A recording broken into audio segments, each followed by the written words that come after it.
Hey guys, this is Karan. I live in Saudi Arabia studying 9th grade in Yambu International School.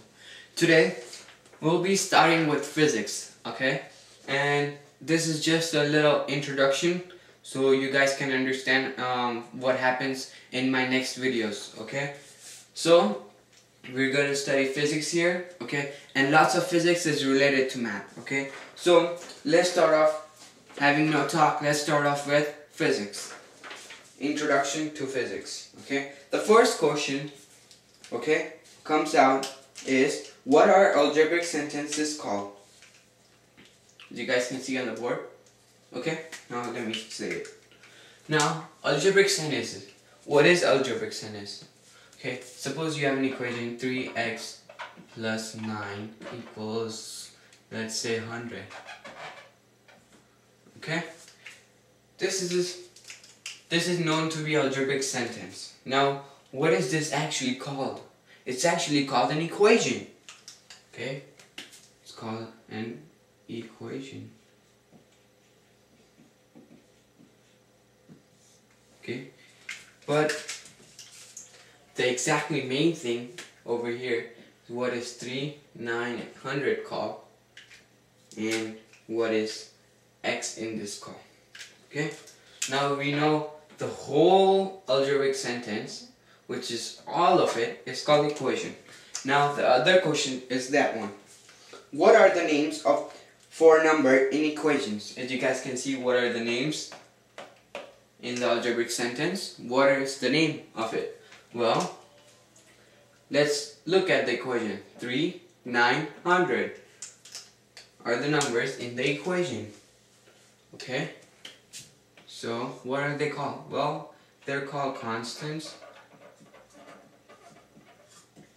and coefficients. Okay? Now, we talked about the whole thing. We know now that it's called an equation. We know what's 3 is, what's 9 is, what 100 is. But what is x called? Okay, let's look at it. Now, the third question says, as you guys can see, let me just erase this. Okay, it should be over here. Okay, the question says, variables are often used in equations to represent what? Now this is a variable, okay, but to represent what? What are they representing? Well, they're representing number, or a certain type of number, so we call it a data. So, in this equation, the x represents data. Okay, now, this is just the basic. Now let's go to the part where algebra involves physics, because physics is related to math, you know. So here I'm going to give you a random equation, okay, and I'm going to give you every value of variables in the equation, but you have to find out one missing variable. Okay, I'm not going to give you one value and you have to find that value out. Well, let me just write the equation out quickly. So, it says x is equal to v times t plus half at squared. Okay, now this is probably the equations we'll be using, okay, similar to this one.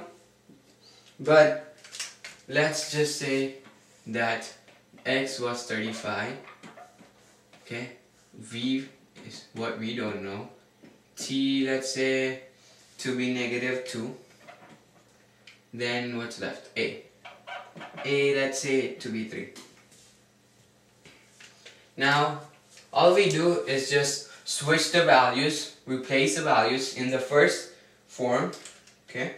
So, we know that x is 35, 35 is equal to, v is what we don't know, times -2 plus half 3 times negative 2 squared. Okay? Now you write this. Now all you have to do is a little bit of cleanup. By cleanup I mean you'd like over here you guys can see this is exponent. You multiply this, divide this, multiply this over here, then you add them, okay? And it should be equal to 35. Okay? So let's do that quickly. 35 we know is equal to negative 2 times v is negative 2v plus what's negative 2 times negative 2? Well, it's 4. 4 times 3 is 12. 12 divided by 2 is 6. Okay, now we subtract 6 on both sides. Okay, when we do that, we get 29 is equal to negative 2v. Now if we divide negative 2 on both sides, what happens is we find the value of v. And the value of v is equal to negative 14.5. Okay? So this is how you get one missing variable over here. And this is the data for v. Okay? Now let's talk about simplifying an equation. Okay? And again, this is just a basic algebra that involves physics. Okay? And it's really important in physics when you try to solve a problem.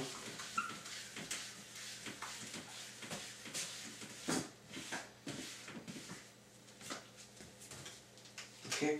The simplifying an equation, negative 3 plus 2 squared. Simplify it. A lot of people might say the answer should be 1. Okay? That's true. Okay? And here, if you don't know, don't worry, I'm going to show you. It's true, but the options that I'm going to give you guys is A, negative 3 squared plus 2 squared. Okay? B, let's say negative 1 squared. C, negative 1 squared. D, 81. Okay, now you might say that this B and C are similar, but they are not. Okay, because let me just show you here. This is an equation we know. Okay, let's solve it over here. So we have negative 2 plus negative 3 plus 2. We apply a rule called BOD MAS, BODMAS. What it means is we first solve brackets, order of operations, divisions, multiplication, addition, and then subtraction. Okay, so we have bracket over here. So let's solve the bracket first, and then order of operation, which is the exponent over here. So negative 3 plus 2 is what? Negative 1. And we already solved the bracket, so we don't need bracket anymore, okay? And then we have squared over here. Whoa, this matches the option C. Well, option C is the correct answer. And when you multiply negative 1 times negative 1, it's 1. Okay, but it's not in our option. Okay? So, let's talk about one more problem over here.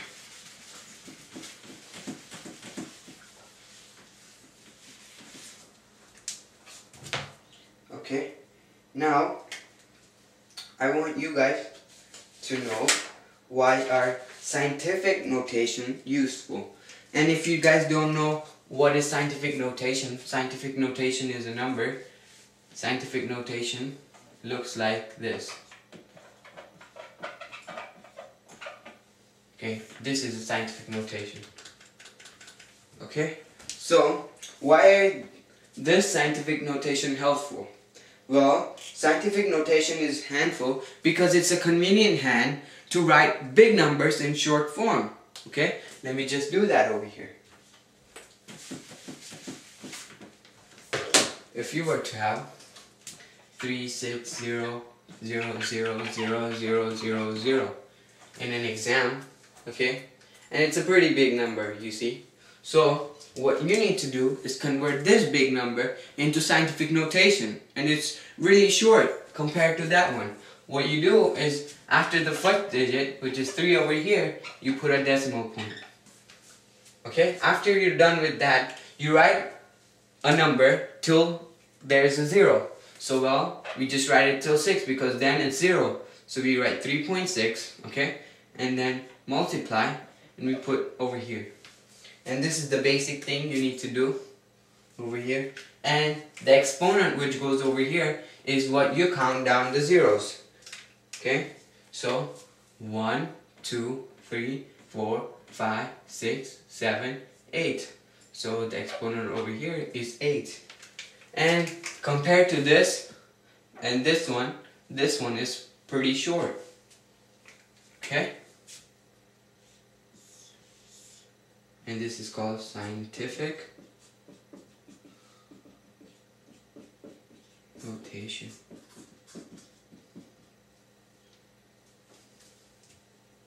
Okay?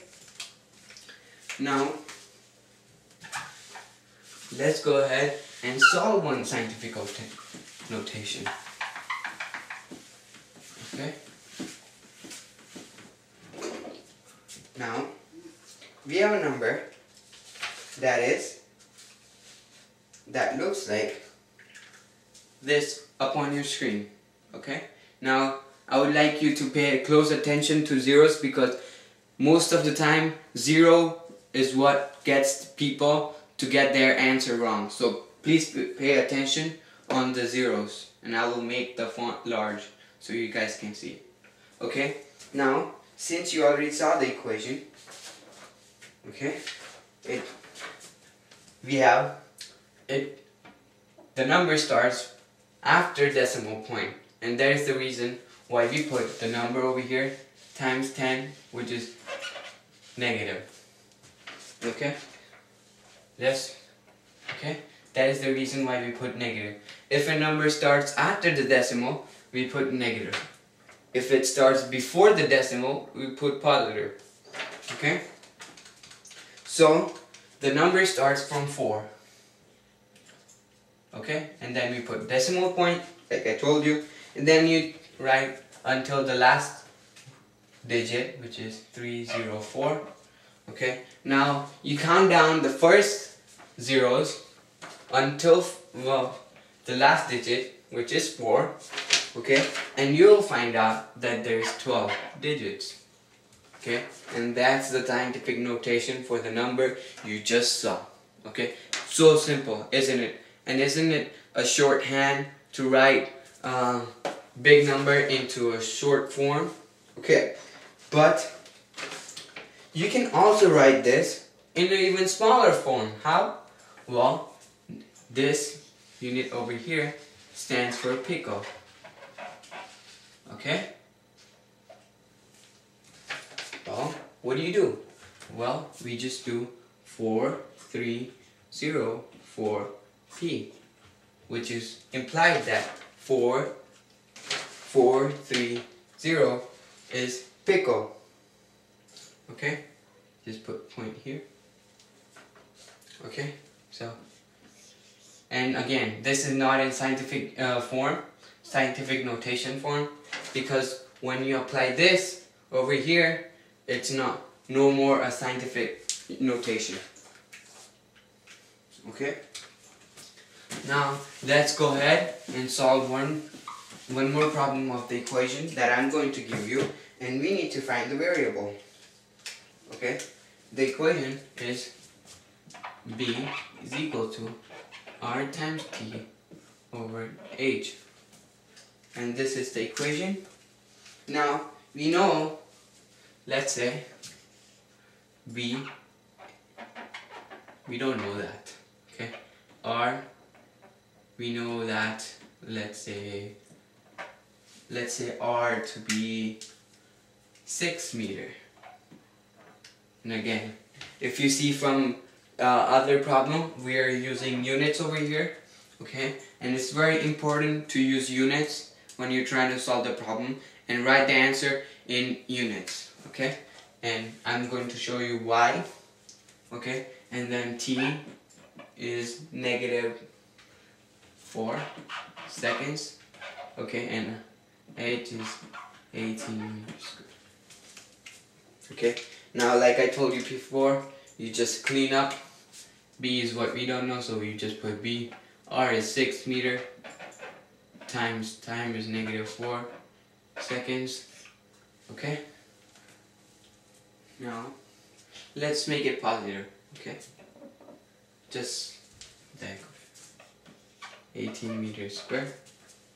Okay, so what we do, when you multiply the number 6 times 4 divided by 18, everyone can do this in their calculator, and they get the answer to be -1.33. Okay, 1.33. Now, what are the units? Okay, well, for units, let me show you up here. Let's cross the digits out. Okay, we have meters times second divided by meter square. Well, this square cancels out with this square, and you have seconds per meter.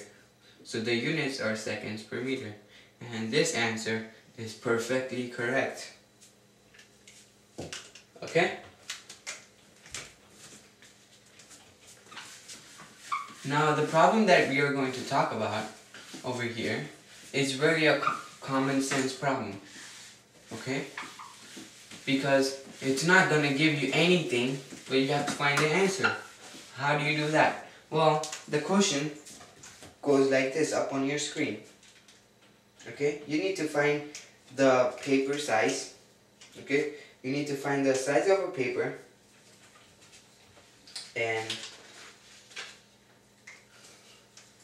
what is the area of the paper. Okay? Over here. So, the option that I'm going to give you guys is, let's say 565, let's say meters square, B 564 centimeter cube, C 584.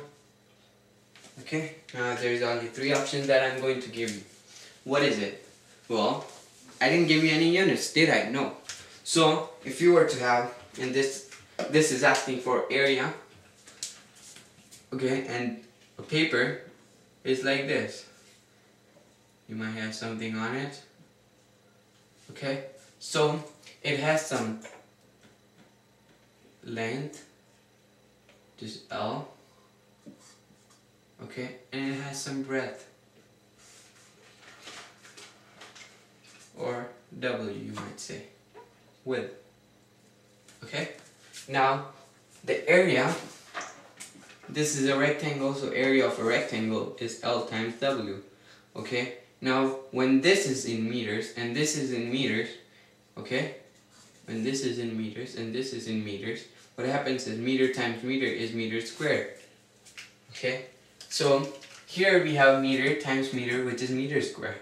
That's absolutely correct. Okay, but let's look at one more. Centimeter times centimeter is centimeter cube? No. So this is not the answer. Now this could be the answer, but there is no units, so we can't tell what units are there. It could be yard, okay, it could be mile, it could be inches, and the list goes on and on. That's why the more important thing I would recommend you to do is, when you are done with the answer, do write the units, because without units people are going to ask you many questions. Okay, now I'm going to teach you, or we're going to discuss upon word kilo. What does kilo mean? Okay, kilo. Well, kilo, it actually means 1,000. Okay, now you might have kilogram. Okay, you know what? Let me highlight the word gram.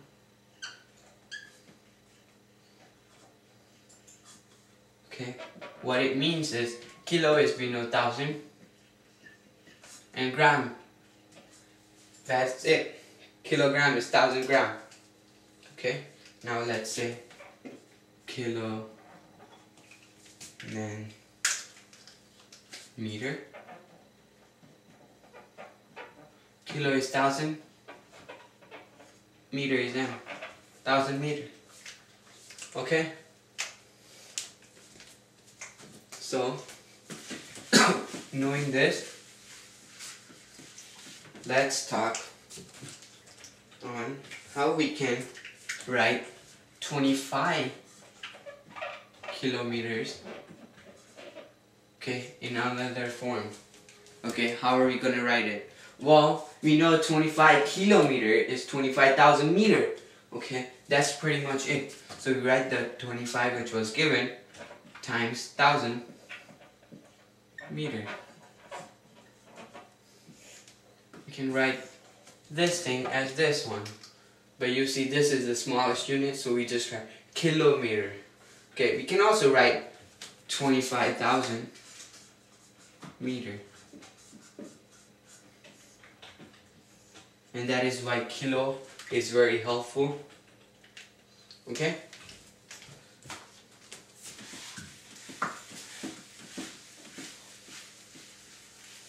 let's move on to our next problem. Okay, now it says there. Now this is 351,000 newtons, and I will explain this unit over here. The unit N is what we are going to learn in our next section, which basically means N is force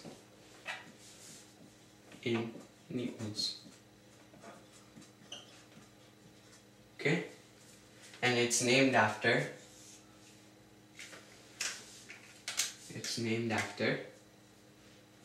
Isaac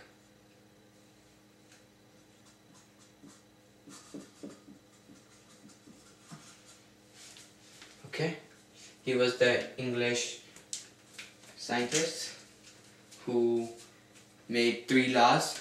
Okay, 3 laws of motion. Okay, now at the end of this video, click anywhere.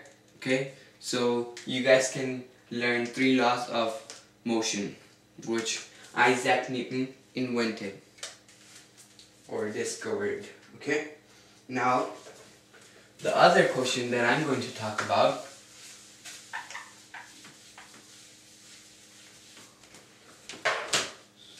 after this one is pretty basic. Okay, now how do you solve this? Well, kilo is very helpful. Kilo means 3-digit 1,000. Well, this is 1,000 as well. So what we can write is 351 kilo newtons.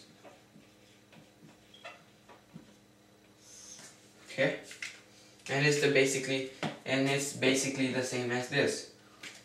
Okay, now we can also write 315 kN. Okay, this is basically the same as this one. Okay, so for this problem you need your ruler. Okay, it says that use a ruler to determine the metric length that is nearest to 1 inch. Okay, now which one is nearest to 1 inch? How many centimeters is equal to 1 inch?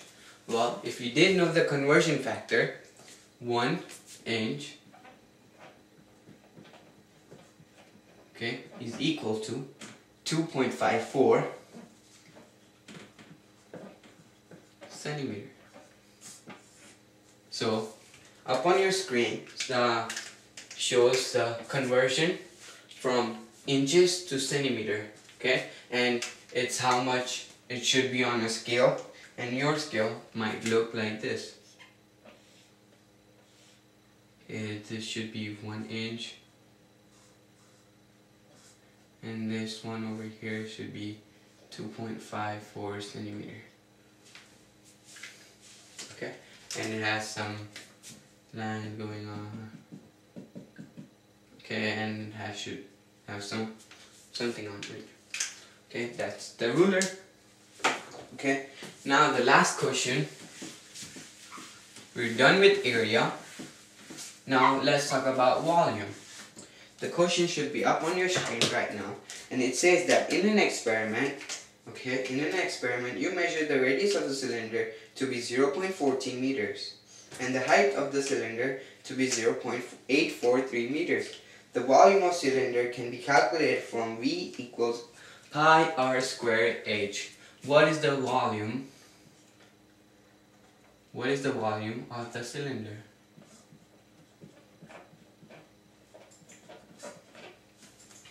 Now, this is the volume. This is the equation, okay? An equation again means the algebraic sentence, okay? This is the equation on how to find volume of a cylinder, okay? Now, V is what we need to find. Pi is basically 3.14, okay? And if you're using a calculator, press the pi button if you have a graphing calculator, okay? Or if you don't, pi simply equals 3.14 and more decimals, but it's considered, people write it as 3.14, you should be getting the same answer, okay? So, pi times r squared, or they have given us that r is equal to 0.14 and we need to square it, and height they have given us 0.843. Well, if you multiply 3.14, square 0.14 and multiply it by this, and then multiply 0.843, you should be getting, okay? Now the answer isn't basically our objective, okay? You should be getting 0.0519. Okay, now I want you guys to look over it again. Is it the right answer? Well, it's the right answer, but it could be anything again. Volume could be centimeter cube, anything, okay? But let's look at it again.